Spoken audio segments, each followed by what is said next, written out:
Isang mapagpalang Lunes ng umaga po sa bawat isa. Muli ay pasalamatan natin ang ating Diyos sa buhay at lakas na mayroon tayo ngayong umaga. Narito po tayo muli sa ating Grab Food for the Soul, our daily dose for the nourishment of our souls. Pasimulan natin ang araw sa pamamagitan ng pagbubulay nang makalakad tayo sa isang mapayapang pamumuhay. Ang pamagat po ng ating pagbubulay ngayon ay kumumpronta sa tamang pagkakataon. At ang ating pong batayang talata ay masusumpungan natin sa Lucas, pangkat 24, talatang 25 sa unang pangkat. Hindi ba kayo makaunawa? Ang panimula ng talatang ito ay tungkol po sa pangyayari sa dalawang alagad na naglalakad patungong Emmaus pagkatapos na ang Panginoong Hesus ay mabuhay pagkalaan ng 3 araw. Habang naglalakad ang mga alagad na ito, sabihin pa, ay nagkukwentuhan sila tungkol sa mga pangyayari na naganap sa ating Panginoong Hesus nang makasabay sa kanila ang hindi nila nakikilalang Panginoong Hesus.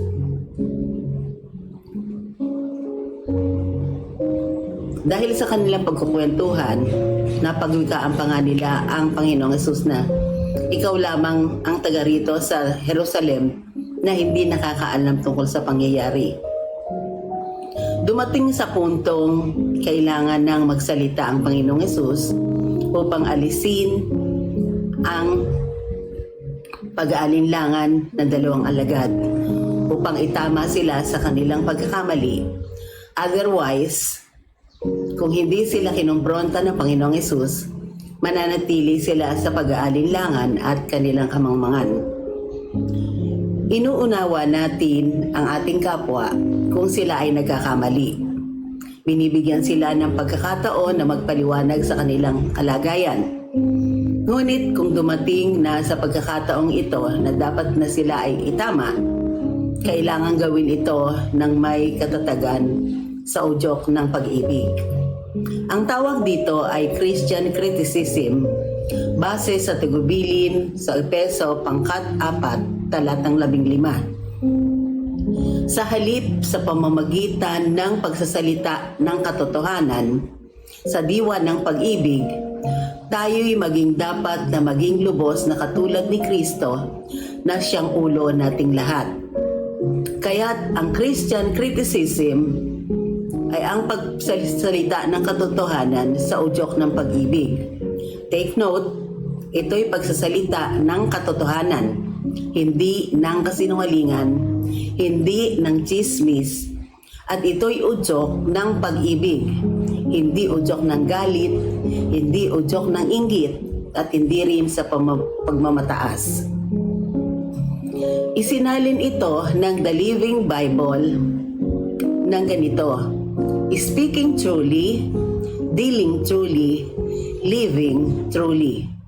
Magsalita ng tama, makipag-deal ng tama, mamuhay ng tama.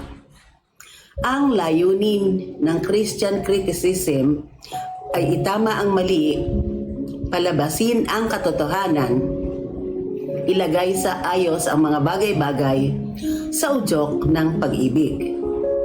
Mahal tayo ng Diyos kung sino man tayo at kung ano man tayo.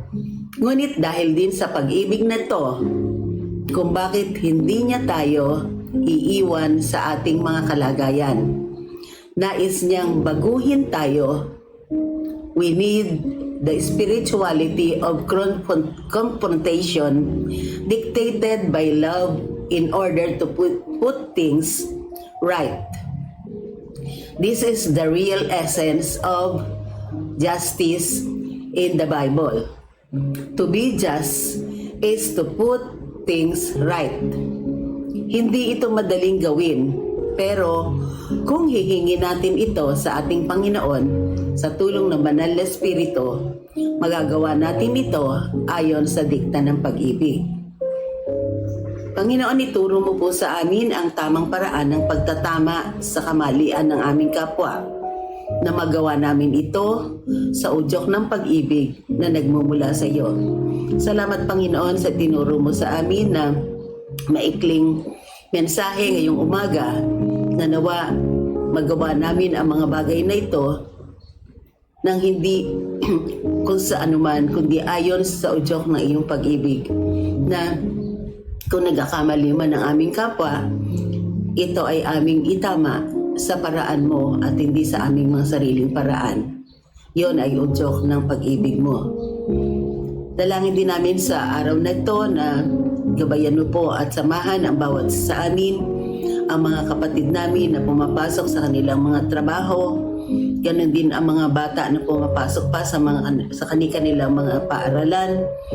Ang iyonawang pagsubaybay at pag-iingat ang sumakanila.